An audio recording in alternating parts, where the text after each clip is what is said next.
Good Choice Studio, an Islamic network.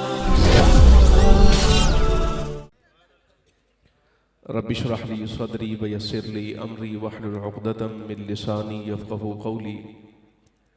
إن الحمد لله نحمده ونستعينه ونستغفره، نحمده عز وجل ونشكره على فضله المدرار ونعمه الغزار، ونصلي ونسلم على سيدنا ومولانا خاتم أنبيائه وأشرف رسله نبينا محمد المصطفى المختار، فهو خيار من خيار من خيار، صلى الله تعالى وبارك وسلم عليه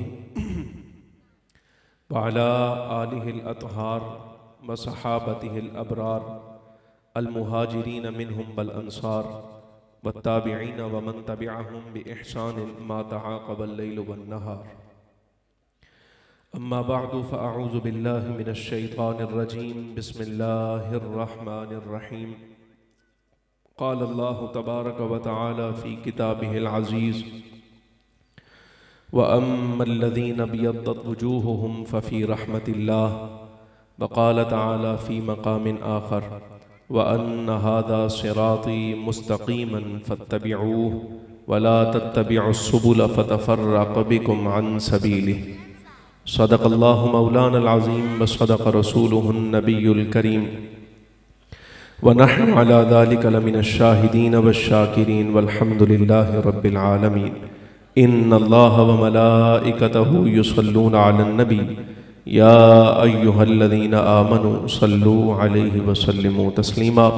بآواز بلند محبت کے ساتھ درود و سلام پڑھیں. الصلاۃ والسلام علیک یا سیدی یا رسول اللہ وعلى آلك وأصحابك يا سيدي يا حبيب الله. الصلاة والسلام عليك يا سيدي يا رسول الله وعلى آلك وأصحابك يا سيدي يا حبيب الله. الصلاة والسلام عليك يا سيدي يا رحمة للعالمين وعلى آلك وأصحابك يا سيدي يا شفيع المذنبين. انتہائی عزت کے لائق، احترام کے لائق جملہ حاضرین و سامعین کرام، قرآن عزیز فرقان مجید سے دو آیتیں کچھ حصہ آپ کے سامنے تلاوت کیا ہے. دعا کریں اللہ تبارک و تعالی حق بیان کرنے کی توفیق عطا فرمائے، اور جو کچھ گزارشات عرض کرنا چاہتا ہوں مالک و مولا ہمیں اس کے مطابق اعتقاد رکھنے کی اور عمل کرنے کی بھی توفیق عطا فرمائے. آج کی یہ نشست حضور پر نور سید العالمین علیہ السلام کے میلاد شریف کے سلسلہ میں انعقاد پذیر ہے. آپ احباب تشریف لائے ہیں، میں بھی آپ کے سامنے حاضر ہوں. آج کی اس بزم کی صدارت حضرت فخر سادات سید عمران شاہ صاحب بلی دام ظلہ آپ فرما رہے ہیں. گرامی قدر حاضرین، میں عرصہ دراز گزرا مجھے یہاں کانا میں حاضر ہوتے ہوئے، گفتگو کرتے ہوئے. یہاں اس علاقے کی بہت ساری مساجد میں اور علاقائی جو محافل ہیں بہت مرتبہ مجھے حاضری کا موقع ملا ہے، لیکن احباب کے سامنے یہ غالباً میری پہلی ملاقات ہے آپ کے ساتھ. بہت سارے چہرے ایسے ہیں جو ابھی نئے ہیں. میری عادت ہے، شاید ہو سکتا ہے جو احباب سننے والے ہیں وہ ان کے لیے تو یہ بات پرانی ہو، لیکن میری عادت ہے، میں دہرایا کرتا ہوں اس بات کو. میں مزاج کے اعتبار سے مدرس آدمی ہوں، میرا خانقاہ سے تعلق ہے، اور اپنے مزاج کے مطابق جو گفتگو ہے میری وہ اسی طرح سادی ہوا کرتی ہے. اس لیے کہ ہماری یہ عادت ہے، کوشش کرتے ہیں کہ منبر چھوڑنے سے پہلے ما فی الضمیر جو آپ کو سمجھانا چاہتے ہیں، بتانا چاہتے ہیں، وہ آپ تک منتقل کر جائیں، اور کچھ چیزیں جو احکام شرعیہ سے متعلق علماء کی ذمہ داری ہوتی ہے کہ وہ اپنے عوام کو سمجھائیں، ہم یہ کوشش کیا کرتے ہیں کہ وہ باتیں آپ تک پہنچا دیں.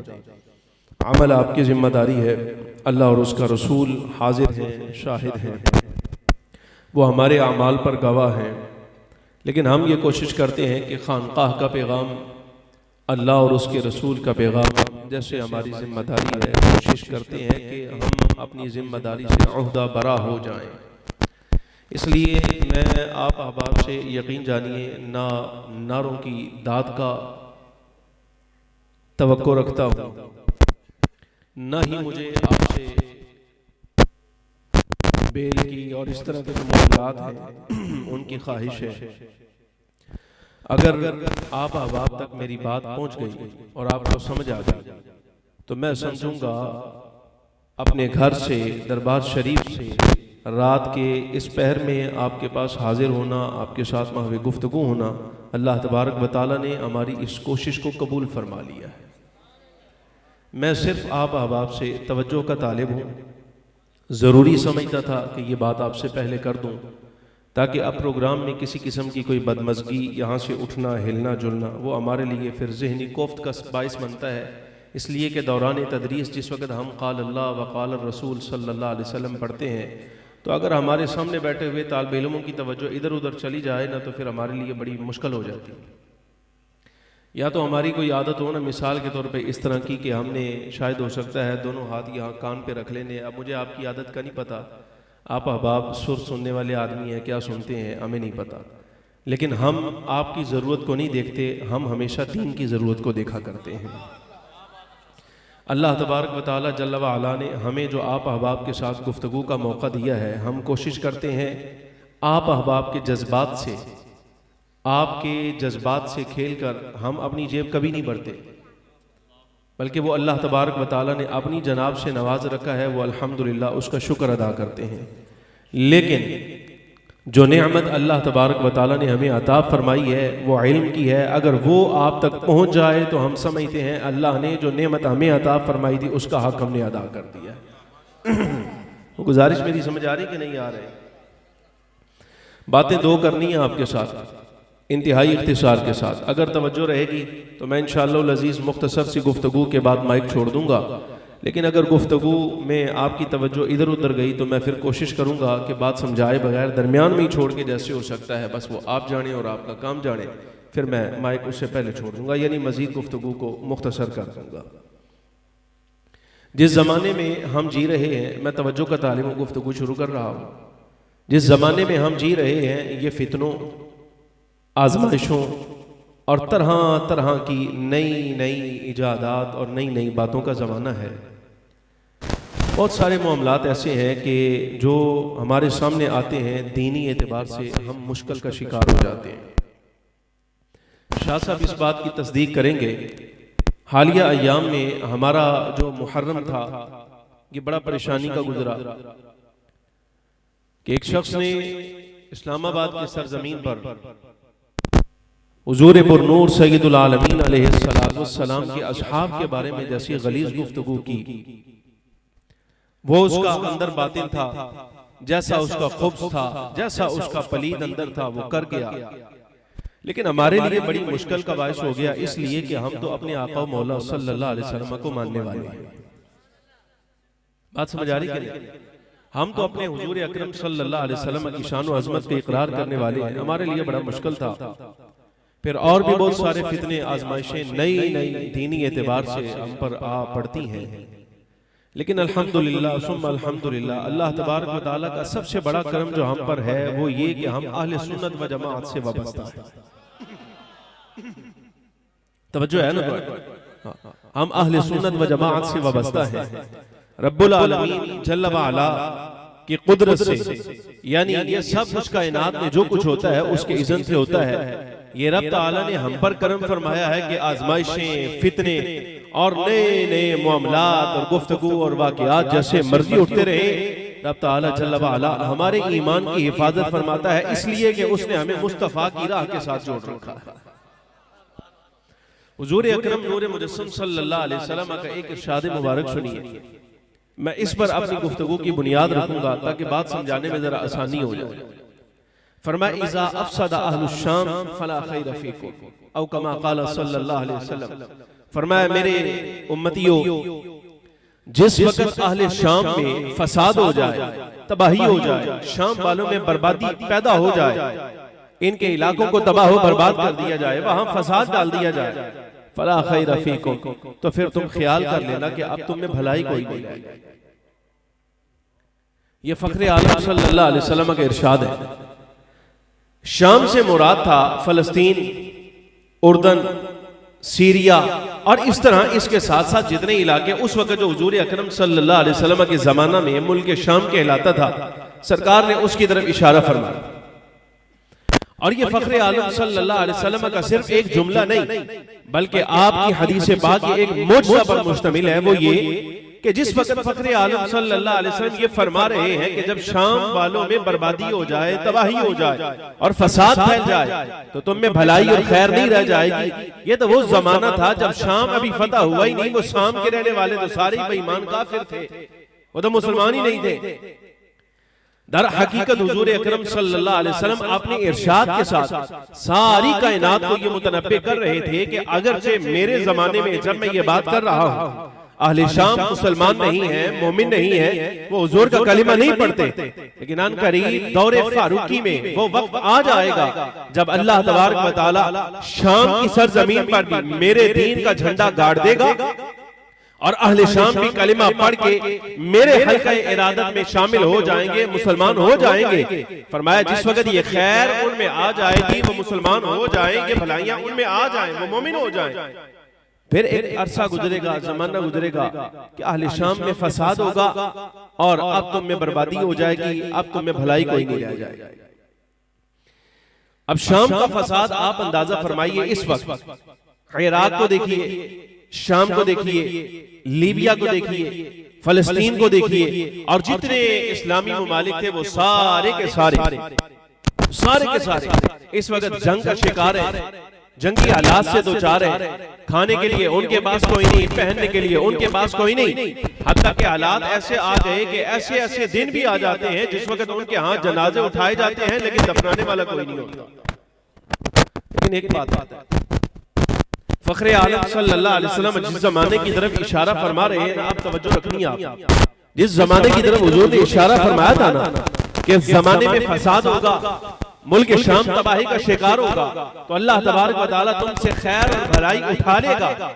ساتھ حضور اکرم صلی اللہ علیہ وسلم نے ایک بشارت دی، فرمایا یہ شام کی تباہی اور بربادی کا جو زمانہ ہوگا تم نے فکر نہیں کرنی، یہ نہ سوچنا کہ جب اللہ تبارک و تعالیٰ خیر اٹھا لے گا امت سے تو پھر ہمارے ایمان کی حفاظت کیسی ہوگی اور ہمارا کیا بنے گا۔ فخر عالم صلی اللہ علیہ وسلم نے فرمایا کہ حوصلہ افزا بات ہے سرکار کی طرف سے، فرمایا تم نے حوصلہ رکھنا ہے، اگرچہ اللہ تبارک و تعالیٰ امت سے بھلائی اٹھا لے گا لیکن اس زمانے میں بھی جب شام فساد کا شکار ہو جائے، ان میں بھلائی کوئی نہ رہ جائے، اللہ تبارک و تعالیٰ میری امت کی ایک جماعت کو حق پہ ایسا قائم رکھے گا کہ رب العالمین اپنی جناب سے ان کی مدد بھی کرتا رہے گا اور ساتھ ساتھ قیامت قائم ہو بھی جائے تب بھی کوئی نقصان دینے والوں کا نقصان اس جماعت کو نقصان نہیں دے سکے، اس جماعت کا نقصان نہیں ہوگا۔ اب یہ بات یہاں ختم ہو گئی، فخر عالم نور مجسم صلی اللہ علیہ وسلم نے جو ارشاد فرمایا وہ بات مکمل، لیکن سوال یہ پیدا ہوتا ہے یا رسول اللہ صلی اللہ علیہ وسلم آپ نے اس جماعت کا تو نام بتایا ہی نہیں، یہ جماعت کون ہوگی جو حق پر قائم رہے، اللہ جس کی مدد کرے اور ان کے ساتھ رہنے میں بھلائی ہو، یہ ایمان کی حالت میں اللہ تبارک و تعالیٰ کے ساتھ قیامت کے دن جا ملے، یہ جماعت کون سی ہے؟ وہ جس وقت ہم اپنے اکابر علماء کو دیکھتے ہیں، شارحین کو دیکھتے ہیں، تو اے عوام اہل سنت اس بات پہ توجہ کرو، ہمارے 1400 سال کے اکابر علماء اس بات پر متفق ہیں، فخر عالم صلی اللہ علیہ وسلم فساد کے زمانے میں جس جماعت کی طرف اشارہ کر رہے ہیں کہ وہ حق پر قائم رہے گی، وہ اللہ کی طرف سے مدد کی ہوئی ہوگی اور قیامت کے دن تک کوئی نقصان دینے والا اس جماعت کو نقصان نہیں دے سکے گا۔ ساری امت کا اس بات پر اتفاق ہے کہ سرور عالم صلی اللہ علیہ وسلم کا اشارہ جس جماعت کی طرف تھا اس جماعت کا نام اہل سنت و جماعت۔ گل میری سمجھ آ رہی ہے، ہضم بھی ہو رہی ہے، اور بولو یہ ہماری ذمہ داری ہے، اس لیے کہ ہماری موجودگی میں، خانقاہوں کی موجودگی میں آپ جس راہ پہ چل پڑے ہیں نا، اس راہ سے آپ کو رکنا ہمارا ذمہ ہے۔ یہ خانقاہ ہمارے بزرگوں نے ذمہ داریاں لگائی ہیں ہماری، شاہ صاحب کو آپ نے ممبر پر بٹھایا، کیوں بٹھایا؟ اس لیے بٹھایا نا کہ آپ کی دینی رہنمائی کریں. ہمیں آپ نے ممبر پر بٹھایا ہے, سامنے آپ ہمارے بیٹھے ہیں, اس لیے نا کہ ہم آپ کو بتائیں کہ اس فتنے میں زمانے میں ہمیں کس راہ پہ چلنا چاہیے. اب وہی آپ کو بتا رہے ہیں. اگر آپ یہ سوچیں کہ میلاد کا موضوع تھا اور فخر عالم صلی اللہ علیہ وسلم کے میلاد کے واقعات بیان کرنے چاہیے تھے, تو آپ یقین جانیے میں قسم اٹھا کر یہ بات کہتا ہوں, میرا تو کام ہی دن رات پڑھنا پڑھانا ہے اور کوئی کام نہیں. اگر آپ کے جذبات کو ابھارنا مقصود ہو نا تو یقین جانیے کم از کم 2 گھنٹے مجھے دیجئے, میں صرف میلاد پاک حضور اکرم صلی اللہ علیہ وسلم کا جو سرکار کی ولادت سے پہلے کے واقعات ہیں صرف وہ آپ کے سامنے عرض کروں. لیکن وہ مقصود نہیں ہمارا. ہم ممبر چھوڑ جائیں, آپ سے صرف واقعات بیان کرتے رہیں, آپ کو سبق کوئی نہ ملے. تو جناب والا جن احباب نے بزم کا انعقاد کیا, مال خرچ کیا, سرمایہ لگایا, شاہ جی کو بلایا, ہمیں یہاں پر دعوت دی اور اتنے بڑے ناخوانوں کو بلا کر آپ کو سنایا, تو صبح آپ کچھ کہہ تو سکیں گے نا بھائی رات کو ہم یہ مجلس سے سن کے آئے. بات سمجھ آ رہی کہ نہیں؟ اب یہ اس پر ایک دوسری حدیث پاک بھی سنو. فخر عالم نور مجسم صلی اللہ علیہ وسلم نے ارشاد فرمایا, آئیے سند دے رہا ہوں آپ کو, ادھر ادھر کی راہیں چھوڑ کر جس راہ کی طرف ہم اشارہ کر رہے ہیں اس کو سمجھو. فخر عالم نور مجسم صلی اللہ علیہ وسلم نے ارشاد فرمایا, مشکات کی حدیث پاک ہے, فرمایا اتبعوا السواد العظم فإنه من شذ شذ في النار. اے میری امت, سواد اعظم کی پیروی کرنا, بڑی جماعت کی پیروی کرنا, اس لیے جو بڑی جماعت سے الگ ہوا وہ جہنم میں جائے.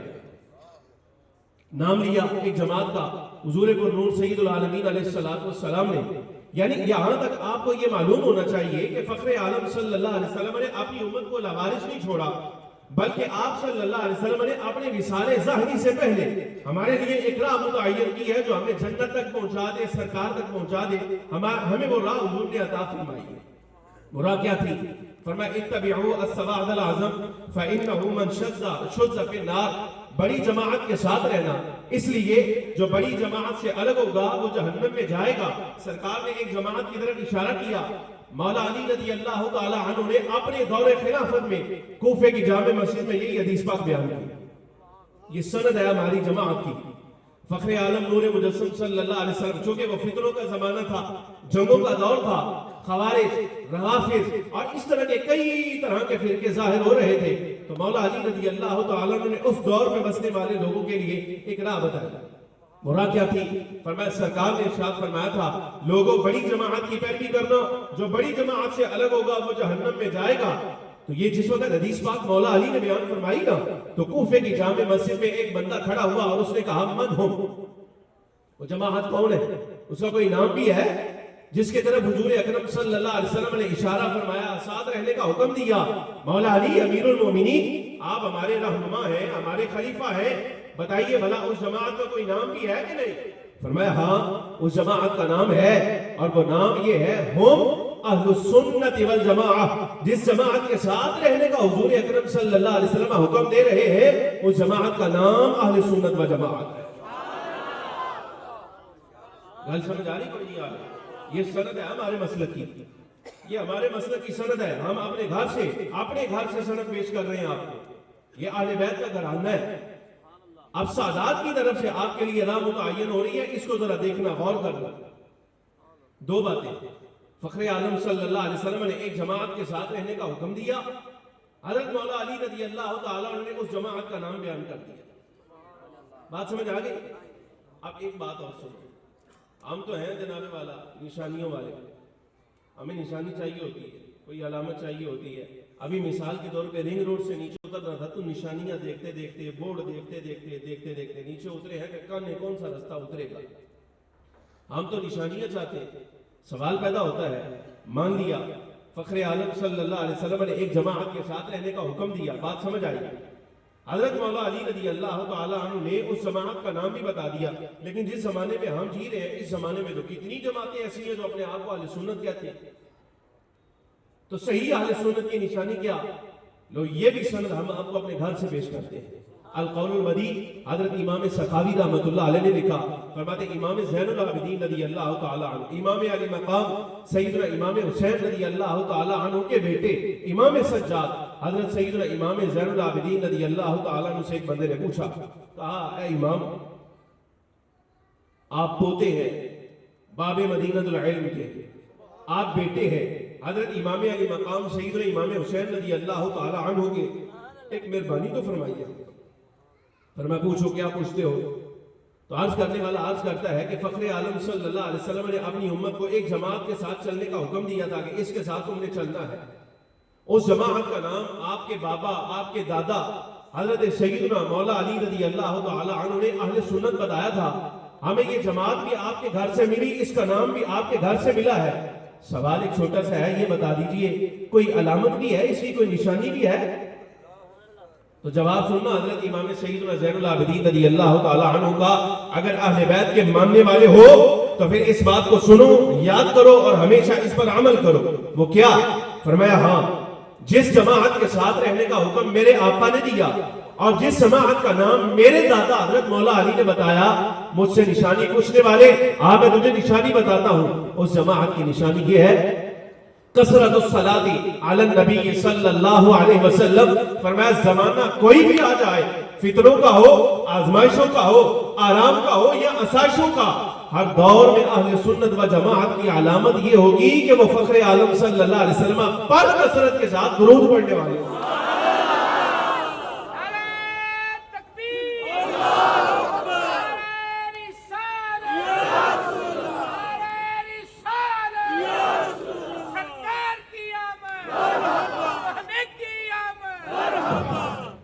گل سمجھ آئی کہ نہیں آئی؟ وہ زور ہمارا اتنا ہی ہے جتنا آپ نے سامنے لگا دیا بات سمجھانے کے لیے. بات سمجھ آئی ہے کہ نہیں آئی؟ یا نعت شریف کی وقت آپ بول رہے تھے, گھبرا رہے ہو آپ؟ وہ اہل سنت و جماعت کا نام لیتے ہوئے آپ گھبراتے ہو. کتنے ایسے لوگ ہیں جناب والا جو اپنی باطل جماعتوں کا نام لیتے ہیں, وہ کبھی نہیں ڈرتے. ہمیں تعجب ہے آپ پر. جس جماعت کی سند امام زین العابدین تک جا پہنچے, مولا علی تک جا پہنچے, خود رسول اللہ تک جا پہنچے, اس جماعت کا نام لیتے ہوئے آپ گھبراتے ہیں کہ آپ پر پرچہ ہو جائے گا. اور بولو نہیں گھبراتے. بتاؤ پھر فخر عالم صلی اللہ علیہ وسلم نے کس جماعت کے ساتھ رہنے کا حکم دیا؟ امام سیدنا مولا علی رضی اللہ تعالی عنہ نے اس جماعت کا نام بھلا کیا بتایا؟ امام زین العابدین رضی اللہ تعالی عنہ جس جماعت کی نشانی درود و سلام بیان کر رہے تھے, وہ جماعت کون سی تھی؟ اہل سنت و جماعت. اب ایک بات اور ذرا غور سے سنو. ہمارے ہاں میں پھر کہہ رہا ہوں, میلاد شریف میں ایسی باتیں بیان نہیں کی جاتی, لیکن یہ ہمارے دور کی ضرورت ہے. شاہ صاحب کو معلوم ہے ایک بات میں نے بڑی زبردست آگے چلنی ہے, آپ کے ساتھ کرنی ہے. وہ رات رہ گئی تھی, رات بھی کل آپ کے پاس ہی تھا میں, لیکن وہ رات رہ گئی, آج کر کے اٹھوں گا انشاءاللہ. میرے احباب, گزارش ہے آپ سے ایک بات اور سمجھ لیں ہمیشہ کے لیے.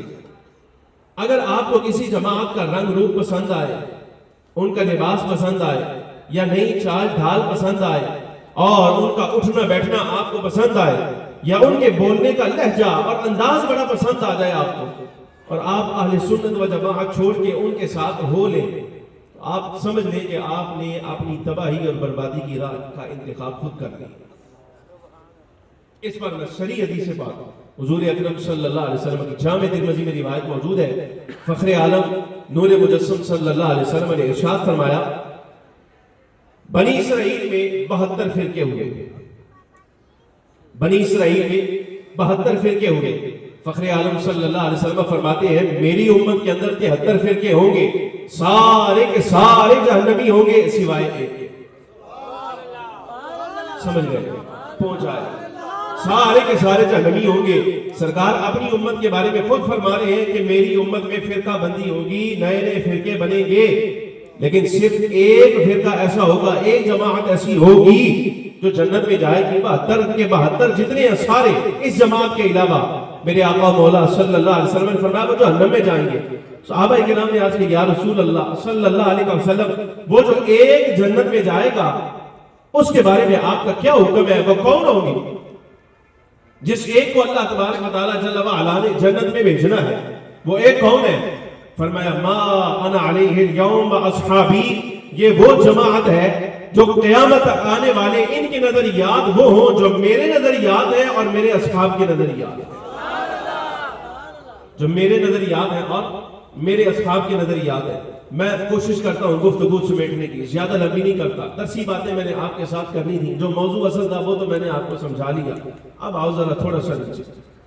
ہم الحمدللہ اپنے باپ دادا سے نسلوں سے جس مسلک کے ساتھ ہمارا تعلق ہے اسی مسلک پہ ہم ہیں جو مسلک داتا صاحب کا تھا، وہی مسلک حضرت سیدنا غوث پاک رضی اللہ تعالی عنہ کا تھا، یہی مسلک ہمارے تمام اکابر مشائخ اولیاء صلحاء زہاد جتنے بزرگ ہمارے گزرے ہیں علماء سب کا یہی مسلک تھا۔ داتا صاحب رحمۃ اللہ علیہ بھی اسی مسلک پر۔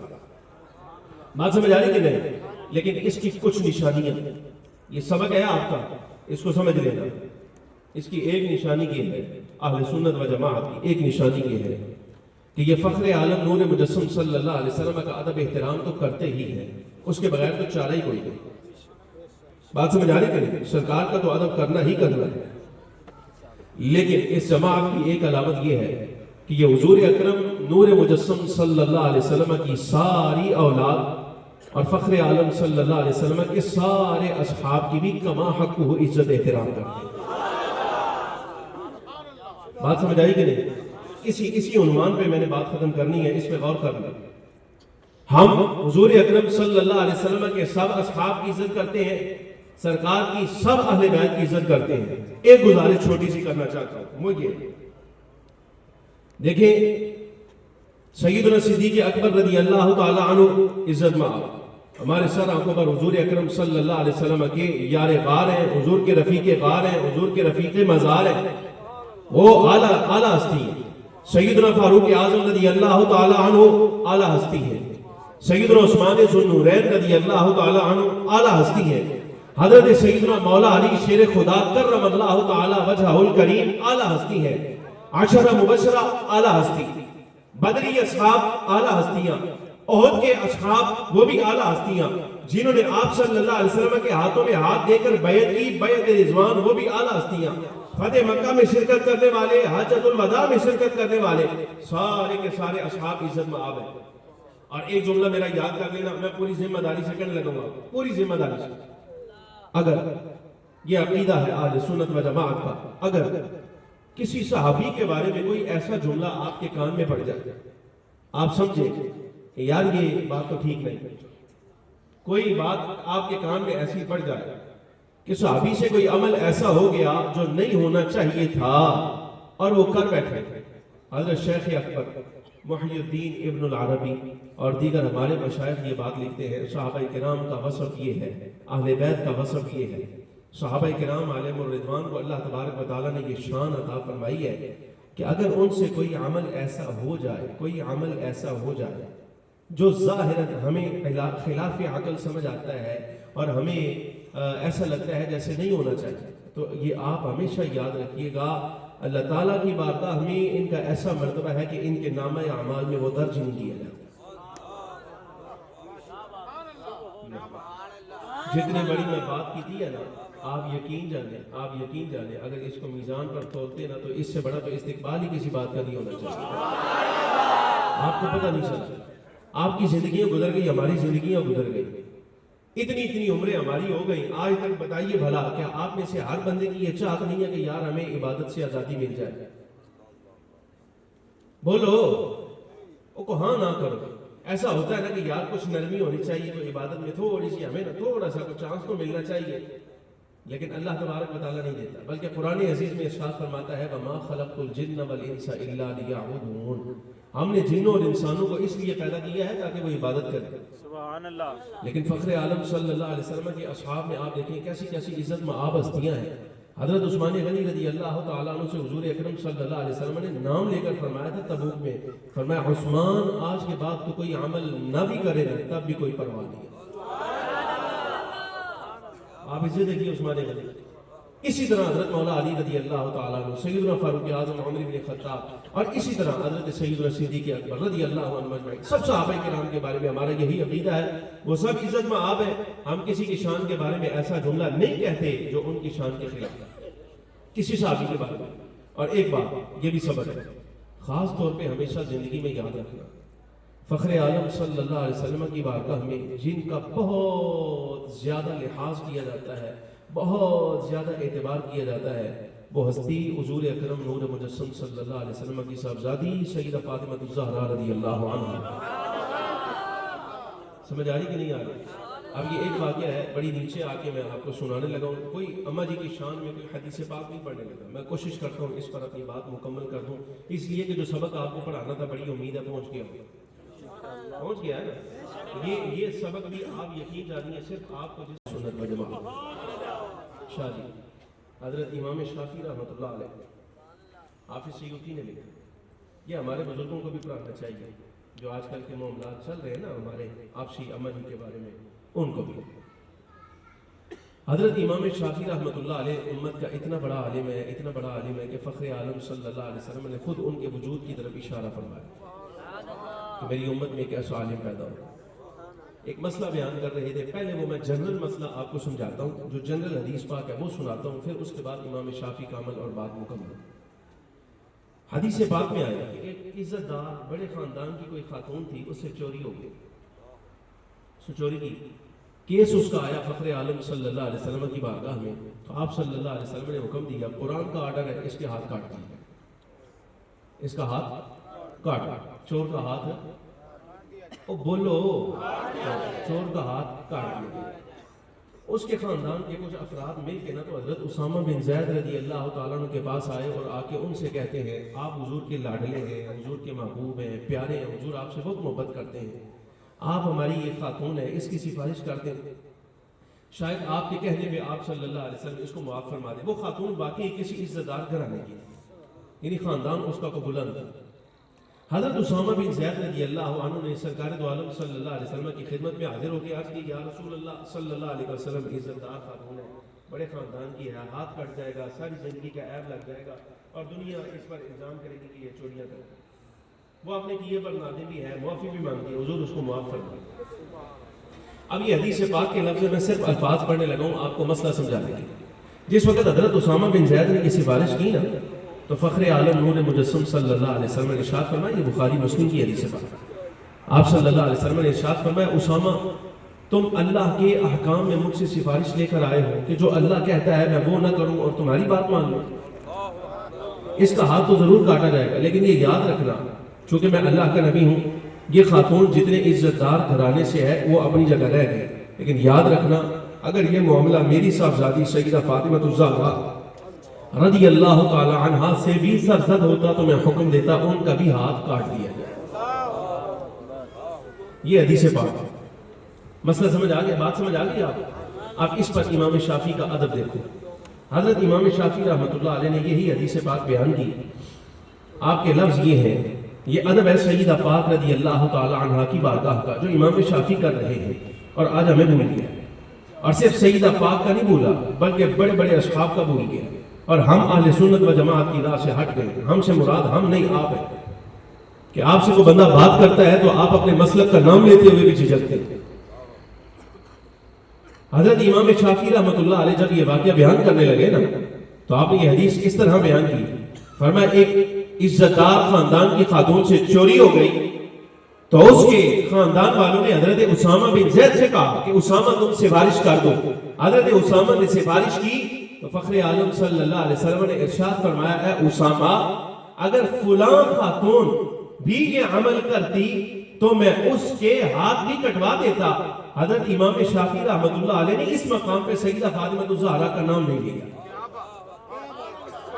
وہ بات سمجھ آئی کہ نہیں آئی؟ امام شافعی کا نام نہیں لیا. کیوں؟ اس لیے کہ امام تقی الدین سبکی رحمۃ اللہ علیہ کے بیٹے تاج الدین سبکی لکھتے ہیں، فرماتے ہیں دراصل امام شافعی ساری کائنات کو یہ درس دے رہے ہیں حدیث میں اگرچہ حضور اکرم صلی اللہ علیہ وسلم نے سیدہ پاک رضی اللہ تعالی عنہ کا نام لے کر یہ حکم دیا تھا، لیکن وہ حضور سید عالم صلی اللہ علیہ وسلم سیدہ رضی اللہ تعالی عنہ کے تو بابا ہے، امام الانبیاء ہے، حضور بلند ہے، عظیم ہے، وہ جیسے اچھا ہے حضور سیدہ پاک کا نام لے، لیکن میری برابری کہاں ہے کہ میں اس مسئلے میں حضرت سیدہ پاک رضی اللہ تعالی عنہ کا نام لے. ادب سیکھو، اپنے بزرگوں سے ادب سیکھو، سیدہ پاک رضی اللہ تعالی عنہ کا بھی ادب سیکھو. اور اسی منبر پر بیٹھ کر میں یہ بات کہہ رہا ہوں، سب کو کہہ رہا ہوں جو اس مسلک کے ہیں ان سے بھی کہتا ہوں، جو اور کسی مسلک سے تعلق رکھتے ہیں ان سے بھی کہتا ہوں، جس طرح سیدہ پاک رضی اللہ تعالی عنہ کے نسب کا اور ان کی نسبت کا خیال رکھنا فرض ہے، فرض. اور اس فرض کے بغیر ایمان مکمل نہیں ہوتا. بس اسی طرح یہ لحاظ آپ کو ابو بکر صدیق کا بھی کرنا پڑے گا، فاروق اعظم کا بھی کرنا پڑے گا، مولا علی کا بھی کرنا پڑے گا، اور سیدنا عثمان کا بھی کرنا پڑے گا، عشرہ مبشرہ کا بھی کرنا پڑے گا۔ بس جس بندے کے بارے میں آپ کو پتہ چل جائے یہ رسول اللہ صلی اللہ علیہ وسلم کا صحابی ہے، تو ساری اہل سنت و جماعت کا اس بات پر اتفاق ہے کہ سرور عالم صلی اللہ علیہ وسلم کے ساتھ جس شے کی نسبت ہو جائے گی ہم ہر اس شے کا احترام بھی کریں گے اور اس کی تعظیم بھی کریں گے۔ بات سمجھ آئی کہ کوئی نہیں آئی؟ بات سمجھ آئی کہ نہیں آئی؟ یہی ہمارا مسلک ہے۔ ہم اپنے اسلاف کی پیروی میں فخر عالم صلی اللہ علیہ وسلم کا ادب احترام تعظیم کرتے ہیں، حضرت صدیق اکبر رضی اللہ تعالی عنہ کا ادب احترام کرتے ہیں، سیدنا فاروق کا ادب احترام کرتے ہیں، حضرت عثمان غنی، مولا علی شیر خدا رضی اللہ تعالی عنہ اجمعین۔ ہم حضور کے ہر صحابی کا اکرام کرتے ہیں اور سرور عالم صلی اللہ علیہ وسلم کی ہر نسبت کا، اہل بیت کی نسبتوں کا بھی احترام کرتے ہیں اور ان کے بارے میں کوئی ایسا جملہ نہیں کہتے جو فخر عالم صلی اللہ علیہ وسلم کے لیے اذیت کا باعث بنے۔ یہ بات ہمیشہ یاد رکھیں، سیدہ پاک رضی اللہ تعالی عنہ کو کوئی کچھ کہے تو یہ حضور اکرم صلی اللہ علیہ وسلم کے لیے اذیت کا باعث ہے۔ اور صدیق اکبر کے لیے بھی میں ایک جملہ کہنا چاہتا ہوں، اس لیے کہ خانقاہی عقیدہ بھی یہی ہے، اہل سنت کا نظریہ بھی یہی ہے کہ اگر کوئی بندہ صدیق کو کچھ کہے گا نا تو بڑی سادی پنجابی میں یہ بات جملہ کہنا چاہتا ہوں، اگر کوئی بندہ صدیق اکبر پہ طنز کرے نا تو اس کو یہ سوچ لینا چاہیے اس کی قبر کی دیوار حضور کی قبر کے ساتھ سانجھی ہے۔ حال سمجھ آ رہی کہ نہیں آ رہی؟ صدیق اکبر کی قبر کی دیوار حضور اکرم صلی اللہ علیہ وسلم کے مزار کے ساتھ سانجھی ہے، وہ سرکار کے ساتھ ہے۔ اگر لا معاہدہ اس نے کسی بندے کے بارے میں کہہ دیا نا یا رسول اللہ صلی اللہ علیہ وسلم آپ کا امتی ہونے کا دعویٰ کرتا ہے اور گالی ہمیں بکتا ہے، تو یہ بات ہمیشہ یاد رکھنا۔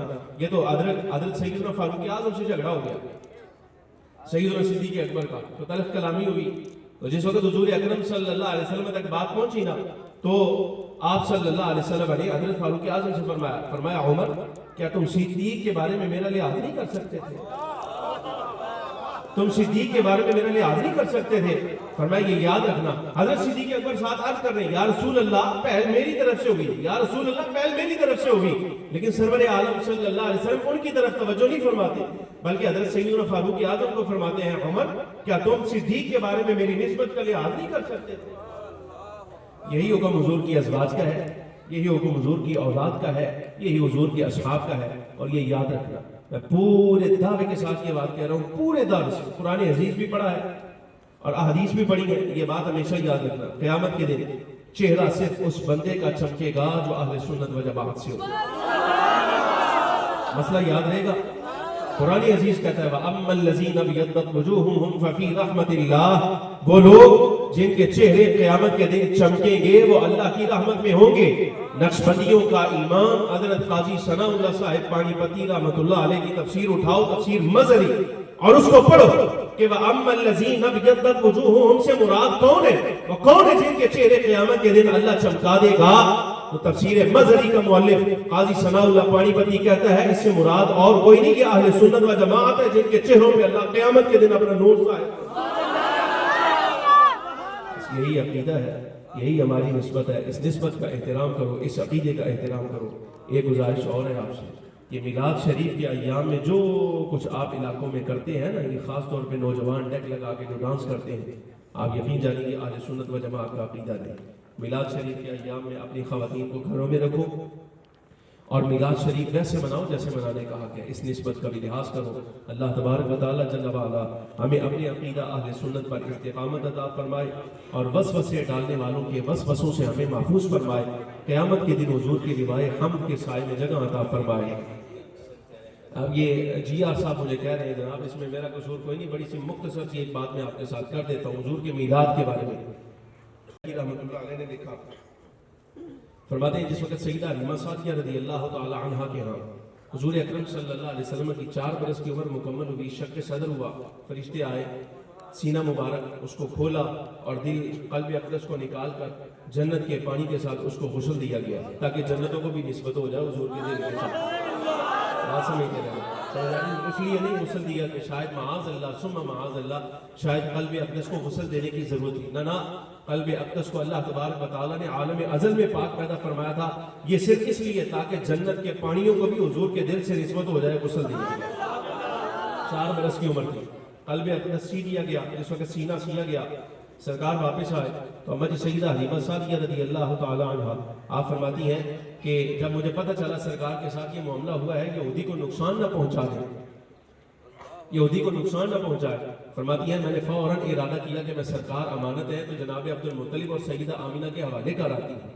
میں نے لیا سرکار کو، کعبہ معظمہ آئی نا جس وقت، تو سرور عالم صلی اللہ علیہ وسلم نے مجھ سے ہاتھ چھڑوایا اور مکہ مکرمہ کی سیر کو چلے گئے، مجھے پتہ بھی نہیں چلا، سرکار سیر کو چلے گئے اور مجھے پتہ نہیں چلا۔ اما جی فرماتی ہیں جب میں نے دیکھا کہ حضور اکرم صلی اللہ علیہ وسلم کہاں گئے اور مجھے مل نہیں رہے، فرماتی میں بڑی پریشان ہوئی اور میں نے رونا شروع کر دیا، حتیٰ کہ یہ عالم ہوا کہ مکہ مکرمہ کے لوگ اکٹھے ہوئے، ایک بابا مجھے آگے کہتا ہے مائی کیا ہوا؟ میں نے کہا میرا بیٹا نہیں مل رہا، وہ یہیں میرے ساتھ تھا لیکن ابھی مجھ سے ہاتھ چھڑوا کے نہ کہیں چلے گئے ہیں، مجھے مل نہیں رہے۔ تو اما جی فرماتی ہے وہ بابا مجھے کہتا ہے میں تجھے ایک ایسی جگہ پر لے کے چلتا ہوں تو وہاں پہ جا کے فریاد کر، تیرا بیٹا مل جائے گا۔ چلا، سیدہ حلیمہ فرماتی ہیں میں نے اسے کہا کس کے پاس لے کر جائے گا؟ وہ کافر مشرک تھا، اس نے کہا کہ میں تمہیں یہ بیت اللہ میں رکھے ہوا جو سب سے بڑا بت ہے نا اس کے پاس لے کر جاؤں گا، تم اس بت کے پاس سامنے فریاد کرنا، تمہیں تمہارا بیٹا مل جائے گا۔ یہ اما جی کا جملہ سننا بڑا زبردست، یقین جانو میری بڑی خواہش ہے کبھی مجھے موقع ملا نا، آج نہیں پھر کبھی سے کبھی مجھے یہ موقع ملا نا، میری یہ خواہش ہے سیدہ حلیمہ سعدیہ رضی اللہ تعالی عنہ کا یہ جملہ میں کھڑا ہو کے پڑھوں، اتنا بڑا جملہ ہے کیا؟